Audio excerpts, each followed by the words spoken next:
les modèles qui sont utilisés sur Terre, qui sont effectivement l'alitement prolongé, ce qu'on appelle le bed rest, avec la tête légèrement en déclivité, plus basse que le reste du corps. L'immersion sèche, c'est la fameuse immersion sèche qui consiste à tendre une toile plastique sur une piscine et à mettre le sujet sur la toile plastique. Donc il n'est pas mouillé, mais il est quand même dans l'eau, une eau qui est tempérée, et qui reproduit effectivement l'absence de poids, puisque dans l'eau, effectivement, elle est la même densité à peu près que l'organisme, et donc on flotte dedans et on n'est pas soumis à la pesanteur.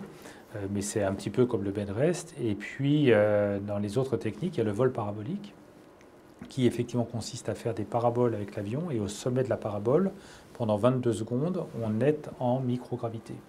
Mais c'est une succession de 40 ou 50 paraboles, plusieurs jours de suite. Donc au cumulé, ça fait quelques heures de microgravité, mais avec des intervalles entre les deux d'hypergravité dans les phases où l'avion reprend son équilibre, où on est soumis à 2 fois la pesanteur. Donc ça fait des variations très importantes à court terme, et donc voilà, ça mime partiellement. Donc le vol parabolique est très utile pour l'adaptation à très court terme, voilà, dans l'espace de quelques secondes, du système cardiovasculaire pour ce qui me concerne, et puis des autres systèmes qu'on étudie, mais ça reste très imparfait.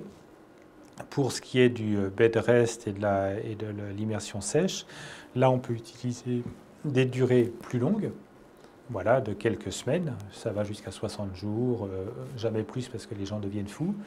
Mais par contre, voilà, ça reproduit de façon assez imparfaite l'absence de gravité, même si les sujets sont très compliants, ils restent dans leur lit, ils restent sur leur toile, mais voilà, c'est quand même très imparfait. Donc on est quand même amené effectivement à faire les mesures en vol habité, parce que on sait que nos modèles sont incomplets et imparfaits.